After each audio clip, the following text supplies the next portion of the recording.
আমার প্রিয় শিক্ষার্থী সবাই কেমন আছো? আশা করি ভালোই আছো। আমিও কিন্তু খুব ভালো আছি। ধরো তোমাদের প্রত্যেককে একটি করে পাটকাঠি দিলাম, তোমরা কি ভাঙতে পারবে সেটাকে? একদম পারবে। এবার ধরো একের পরিবর্তে তোমাদের 10টি পাটকাঠি একসঙ্গে দিয়ে দিলাম, তাহলে কি ভাঙতে পারবে? তাহলে কিন্তু ভাঙতে পারবে না। এবারে কে বলতে পারবে যে এই 10টি পাটকাঠিকে তোমরা কেন একসঙ্গে ভাঙতে পারবে না? এই কারণেই পারবে না যে 10টি পাটকাঠি কিন্তু অনেক শক্ত।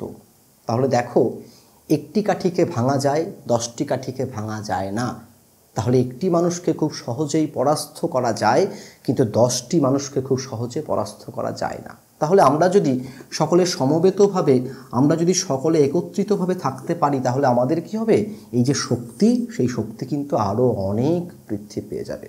তাহলে এই একত্রিত হওয়া, তাকে আমরা বেঁধে বেঁধে থাকা বলতে পারি।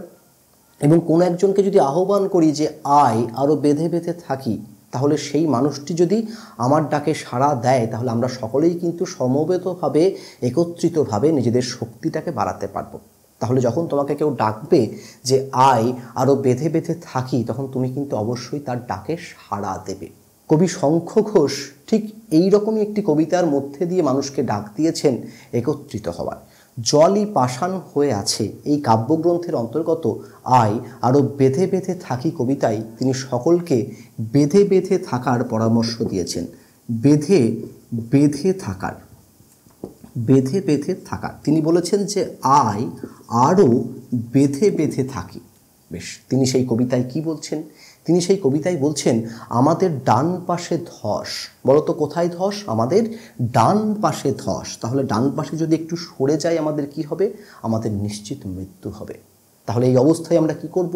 আমরা বাম পাশে সরে যাব, বাঁ দিকে সরে যাব। কিন্তু তিনি বলছেন যে আমাদের বাঁয়ে গিরিখাত। তাহলে এখানে দাঁড়িয়ে রয়েছি, এখান থেকে যদি ডান পাশে সরে যাই তাহলে আমাদের ধসে পড়ে মৃত্যু হবে। আমরা যদি বাঁ দিকে সরে যাই তাহলে কিন্তু আমাদের গিরিখাতে পড়ে মৃত্যু হবে। তাহলে আমরা কোথায় যেতে পারি? আমরা কিন্তু উপর দিকে চলে যেতে পারি। কিন্তু উপর দিকে যদি যাই, সেখানেও কিন্তু এই রকম করে বড় বড় কিন্তু বোমারু বিমান আমাদের জন্য অপেক্ষা করছে, যে আমাদের উপরে কিন্তু বোম ফেলে দিতে পারে। তাহলে আমরা কিন্তু উপর দিকেও চলে যেতে পারছি না। তাই কবি বলছেন আমাদের ডান পাশে ধস, আমাদের বাম পাশে গিরিখাত, আমাদের মাথায় বোমারু, এবং আমাদের প্রত্যেকটা পাকে জড়িয়ে রয়েছে হিমানির বাঁধ। অর্থাৎ আমরা যদি সেই বিপদ থেকে ভাবি যে এই মুহূর্তে ছুটতে অন্য জায়গায় পালিয়ে যাব, আমাদের কিন্তু উপায় নেই। কেন না? আমাদের পায়ে পায়ে কিন্তু হিমানির বাঁধ আছে। আমাদের পথ নাই কোনো। পথ দিয়ে আমরা কোথায় যাই? পথ দিয়ে আমরা একটা জায়গা থেকে অন্য জায়গায় চলে যাই। তাহলে এই যেখানে দাঁড়িয়ে রয়েছি সেখানে কি আছে? সেখানে রয়েছে বিপদ। সেই বিপদ থেকে আমরা পথ দিয়ে অন্য জায়গায় পালিয়ে যাব, কিন্তু অন্য জায়গায় পালিয়ে যাবার কোনো পথ নেই। দেখো, আমাদের সবথেকে নিরাপদ আশ্রয় হচ্ছে আমাদের ঘর। যে ঘরের মধ্যে গিয়ে আমরা কিন্তু নিরাপদ বোধ করি। কিন্তু আমাদের সেই যে ঘর, সেই ঘরগুলিও কিন্তু বর্তমানে নিরাপদ নয়। কেন না? আমাদের ঘর গেছে উড়ে, আমাদের ঘর ভেঙে দেওয়া হয়েছে, আমাদের ঘরকে শেষ করে দেওয়া হয়েছে।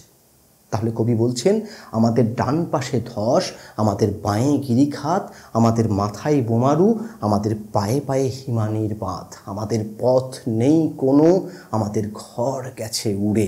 বলো তো আমাদের ভবিষ্যৎ কারা? আমাদের ভবিষ্যৎ হচ্ছে আমাদের শিশুরা। আমরা সেই শিশুকে বাঁচিয়ে রাখবো, যাতে সেই শিশু আমাদের এই সভ্যতাকে আরও অনেকটা এগিয়ে নিয়ে যেতে পারে। তাহলে আমাদের কাজ হচ্ছে আমাদের সেই শিশুদের ভবিষ্যৎকে সুরক্ষিত করা। কিন্তু আমাদের শিশুদের সব ছড়ানো রয়েছে কাছে দূরে। অর্থাৎ আমাদের শিশুরা এই অবস্থায়, এই মুহূর্তে, এই বিধ্বস্ত পরিস্থিতির জন্য তাদের মৃত্যু ঘটেছে। অর্থাৎ এটা হচ্ছে ভবিষ্যতের একটা প্রতীক। অর্থাৎ আমরা যারা একত্রিত হতে পারছি না, তাদের ভবিষ্যৎটাও কিন্তু আস্তে আস্তে নষ্ট হয়ে যাচ্ছে। ঠিক এই অবস্থায়, এই যে অবস্থা, সেখান থেকে পরিত্রাণ পাওয়ার জন্য আমাদের একটাই উপায় রয়েছে, যে বেঁধে বেঁধে থাকা। তাহলে আমরা আজকে এই ছোট্ট অংশের মধ্যে দিয়ে এটাই জানলাম যে এই সমূহ বিপদ থেকে আমাদের বাঁচতে গেলে আমাদের কিন্তু বেঁধে বেঁধে থাকতে হবে। তাহলে কবি শঙ্খ ঘোষের লেখা কবিতা আয় আরও বেঁধে বেঁধে থাকি, তার নির্দিষ্ট একটি ছোট্ট অংশ আজকের এই ক্লাসে আলোচনা করলাম। পরবর্তী ক্লাসে আবার পরবর্তী বিষয়টা আলোচনা করব। এবার তোমাদের মধ্যে কে বলতে পারবে যে আয় আরও বেঁধে বেঁধে থাকি এই কবিতাটি কোন কাব্যগ্রন্থের অন্তর্গত? ঠিক বলেছ, জলই পাষাণ হয়ে আছে এই কাব্যগ্রন্থের অন্তর্গত। বাহ, খুব ভালো বলেছো। আচ্ছা, কবি কি বলেছেন? আমাদের ডান পাশে কি সমস্যা রয়েছে? ঠিক বলেছো, আমাদের ডান পাশে রয়েছে ধস। আমাদের ডান পাশে রয়েছে ধস। এবার কে বলতে পারবে যে আমাদের বাঁ পাশে কি সমস্যা রয়েছে? ঠিক বলেছো, আমাদের বাঁ পাশে কিন্তু রয়েছে এই রকম বড় বড় গিরিখাত। এই গিরিখাত কিন্তু আমাদের বাম পাশে রয়েছে। বেশ, তাহলে তোমরা সকলেই আজকের এই কবিতার নির্দিষ্ট অংশটি আশা করি ভালো করেই বুঝতে পেরেছো। আবার পরবর্তী ক্লাসের জন্য অপেক্ষা করবে। সকলে চুপচাপ নিজের জায়গায় বসে থাকবে।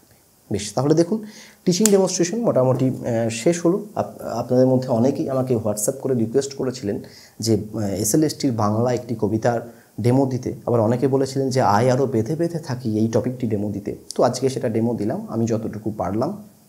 ব্যস্ত আছি তাই প্র্যাকটিস করার সময় পাইনি, যেটুকু মাথায় এসেছে সেটুকুই করে দিলাম। আশা করি এটাকে দেখে আপনার একটা ধারণা জন্মাবে যে এই টপিকটিতে কেমন করে ডেমো দেওয়া যায়, এবং বাড়িতে যখন আপনি প্র্যাকটিস করবেন এবং এই স্কেচটাকে মাথায় রেখে যখন আপনি অভ্যাস করবেন, সেটা একটা মার্জিত স্তরে পৌঁছবে, যেটা আপনাকে ইন্টারভিউ বোর্ডে অনেকটা সাহায্য করবে।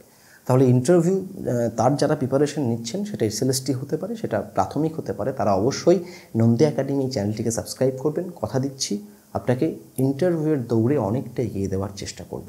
তাহলে দেখা হচ্ছে অন্য কোনো এক ভিডিওতে, অন্য কোনো এক দিন। ততক্ষণের জন্য আপনার এই বন্ধু বিশ্বদীপ নন্দীকে বিদায় দিন।